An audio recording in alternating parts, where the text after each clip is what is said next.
How's it going, everyone? This is the Anime Man. So, with the start of the new anime season, summer 2013, we know now that the spring 2013 anime season has officially finished. Done and dusted. All the 12 to 13 episode series are now completely finished. By the way, do you like my new hat? I think I'm going to start wearing these kinds of beanies now to kind of identify myself on YouTube, you know? There's too many personalities out there. Wait, I didn't even consider myself a YouTube personality. So I was getting a bit cocky there. Anyways, so now that the 2013 anime season has finished, I decided it was appropriate for me to give you my overall thoughts on the season. Now, overall, I thought it was a very good season. You know, there isn't many to compare it to. I mean, I don't really like comparing seasons to seasons, because I mean, all seasons are equally as good. But this season, I think, especially bring out some really interesting and unique series. Now, if you haven't watched any from spring 2013, so between April and July of this year, then I suggest you go watch some of them before continuing on with this video, because,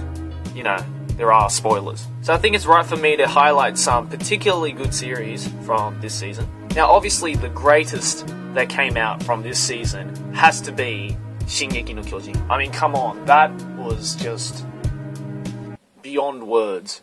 Now, I have read some of the manga, but only up to the point of, I think it was around the 9th or the 10th episode of the anime. And I think up to date, the next episode is the 13th or the 14th episode, and it's a 26 episode series. Thank God for that. And when that came out, that was a storm to remember. I mean, the animation for the opening is just, whoa, that is just amazing. And the story itself as well is brilliant.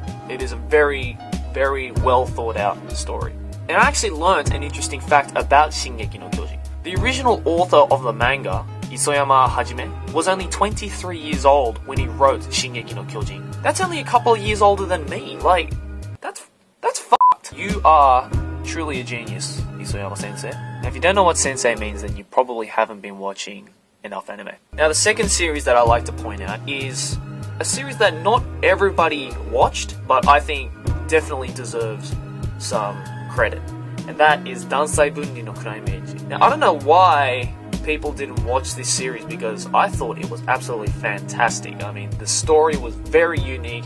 The animation and the themes involved in it were just great. And they gave us a hint on season 2, so even better. But I think every season has those really underrated series that not everybody watches. And, you know, that's kind of sad, I think. I don't know, maybe it was the weird hair fetishes that were involved in it, or, you know, the really fucked up psychological bits and, you know, the very sexual bits, but I thought it was great. Maybe I'm just into that kind of stuff. Great. And the third one that I personally loved, but actually got quite a bit of hate, was Aku no Hana. Now, this is by far one of the greatest psychological horror animes that I've ever watched. What got me was the very, very unique animation. We have never seen an anime with this much realism before, and that definitely made a huge impact. It made a huge impact on me anyway. Now, I've heard a lot of people saying that they dropped the series because the artwork didn't follow the original manga. And now, I've read a couple of volumes of the manga. It's good, but the way that the characters are drawn doesn't really bring out the same kind of thrill as it did in the anime. And I think the people who created the anime were really smart to change the artwork to a lot more realistic touch, because that definitely added to the psychological horror. I still haven't written a review for it, but I will be getting onto it very, very shortly. And now, there are a couple of other ones that a lot of people were watching. I mean, there was, let's see, Oregairu, there was Hataraku Mao-sama, there was, what else, Hentai Oji to Warawanai Neko. There are a lot of great series, all in all. So overall, I think spring 2013 was a very productive series. It brought out a lot of new stuff, it brought out a lot of, you know, original stuff as well. It brought out a lot of stuff that we enjoy, and it brought out a lot of stuff that we just weren't familiar to. So this great mix of different kinds of genres and different kinds of themes definitely made spring 2013 a memorable season, in my opinion. If I were to give it a score, I mean, I don't really like giving scores to seasons, because, you know, for any season there's always going to be good series and bad series. So, you know, it kind of evens each other out. But we have had a look at a sneak peek of some of the new series from summer 2013, so this coming season right now. So far, I have watched a couple that I am really looking forward to.